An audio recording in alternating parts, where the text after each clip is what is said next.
We are now at the end of China's technological rise. And the question now is how fast is the fall? China now unable to import the equipment to make semiconductors, or the tools to maintain and operate the equipment, or the software that's necessary to operate the equipment, or any mid or high-level chips at all. Now, any Americans who want to assist with the Chinese semiconductor industry have to make a choice. You can have your job with China, or you can have your citizenship. As a result, within about 48 hours of the policy being adopted last Friday, every single American citizen who was working in China in the industry either quit or their companies relocated their entire division so they wouldn't have to lose their staff. For all practical purposes, the Chinese semiconductor industry of everything over like Internet of Things level of quality is now dead. And that has a lot more implications than it sounds. The Chinese have proven incapable over the last 25 years of advancing sufficiently technologically in terms of the intellectual heft that's required to operate this industry beyond being able to simply operate the facilities that make the low-end chips, and even that had to be managed by foreigners. So there is no indigenous capacity here to pick this up and move on. And since the United States has basically corralled the Japanese and the Dutch, two very pro-American countries from a strategic sense, to join in this ban, really all that's left is potentially Korea and Taiwan. And even if they were fully on board, which they're not, that is not enough to carry all the water that needs to be carried. In terms of industrial follow-on, this doesn't just mean that the Chinese are never going to be able to make the chips that go into cars or computers. It also means that any industry that is dependent upon the hardware dies. So when you think of some of the technological advancement that the Chinese have made in recent years, things like AI and mass automation, monitoring their own population, the Great Firewall, hypersonic cruise missiles, a space program, supercomputers. If the Chinese want to do any of this, they have to buy chips basically on the gray market, purchase pre-finished products, and then pull out the chips and apply them to something they weren't designed for. We are looking at least an order of magnitude drop in the Chinese capacity to operate in anything that is tech-focused. This is a deal killer, not just for the industry, but for a modern technocratic system. From a technological point of view, China is done. The question, of course, is what do they do about it? We are dealing with a one-man government here that's a little petulant when they don't get their way, and where the bureaucracy is either completely static or over-enthusiastic and does things like wolf warrior diplomacy. So I would expect this kind of bag-of-dicks diplomacy that has evolved in China to get this hard and loud, which will probably only encourage the Americans to act more harshly and start targeting some of the lower-end semiconductors. And that's going to have consequences throughout the world, but we'll get to that another time. The Biden administration has drastically decreased the level of access that the Chinese semiconductor firms can have to American technology. Now, there's this general belief around the world that China is the world technological superpower, and it is able to cut off supplies of pretty much everything to the rest of the world whenever it wants, and that is unmitigated bullshit. There are three types of semiconductors. There's the high end that go into your cell phones, your servers, satellites, power management systems. Those exclusively come from places like Taiwan, Korea, Japan, and the United States. And contrary to contrary to most people's beliefs, over half of all chips made in the world by value actually originate within the United States. And almost all of the chips that are manufactured in Taiwan are not designed there. They're also designed in the United States. So there's no danger whatsoever in the high end from a embargo sort of situation.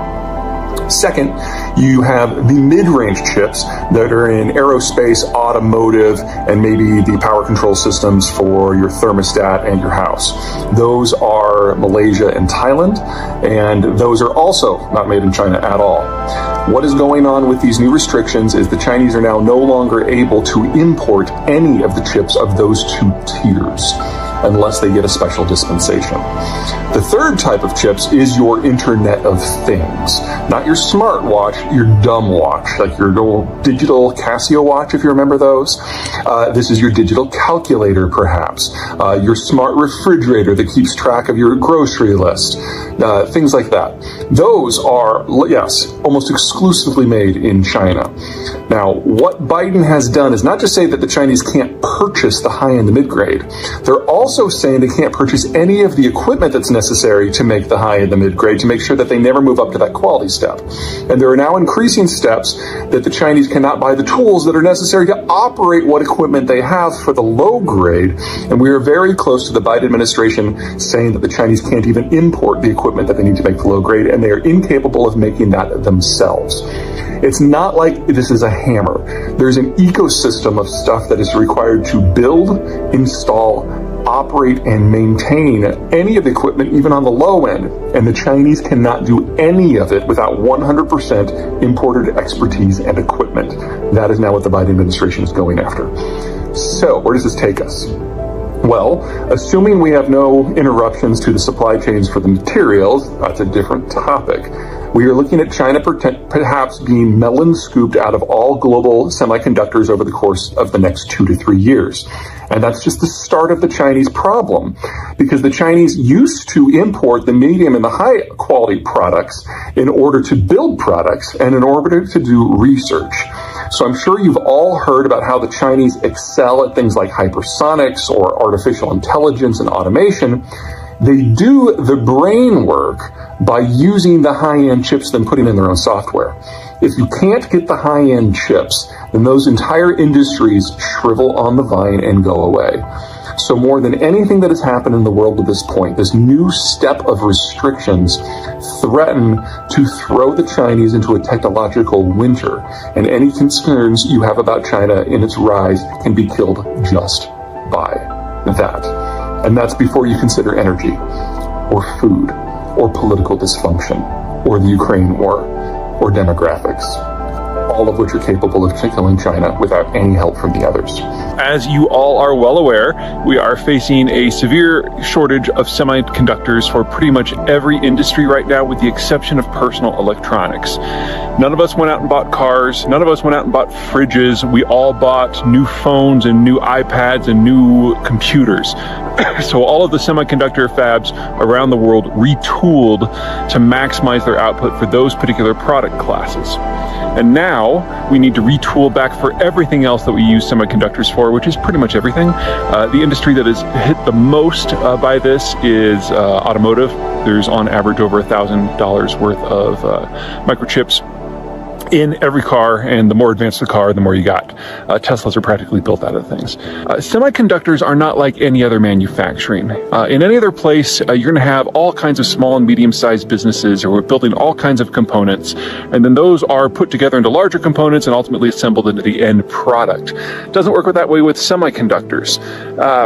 With the standard system, if one small company retools or goes out of business, someone else can step in and pick up the slack, or a new firm will form. But with semiconductors, it's all clean room work, and so it all has to be done in the same physical location.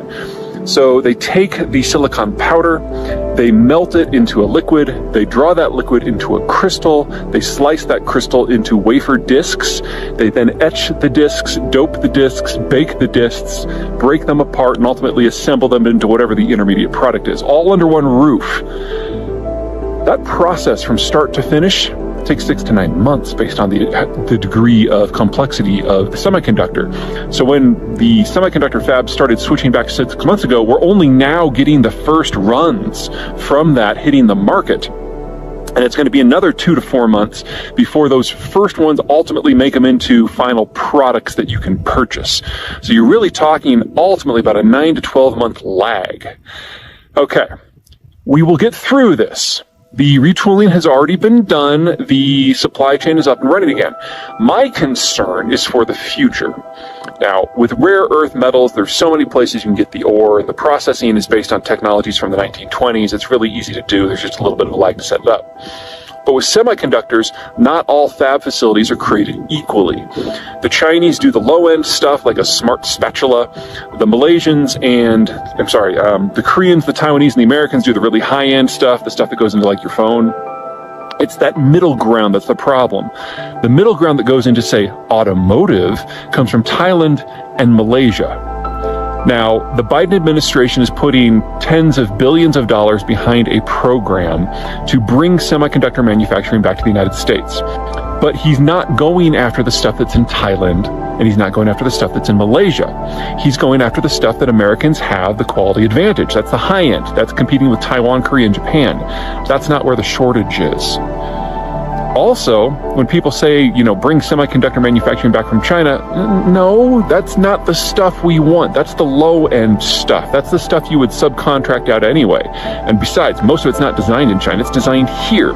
Most of the stuff that's designed, or that goes into automotive in Thailand and Malaysia is designed here. And a good portion of the stuff that goes into the Taiwanese semiconductors, which are some of the best in the world, are designed here.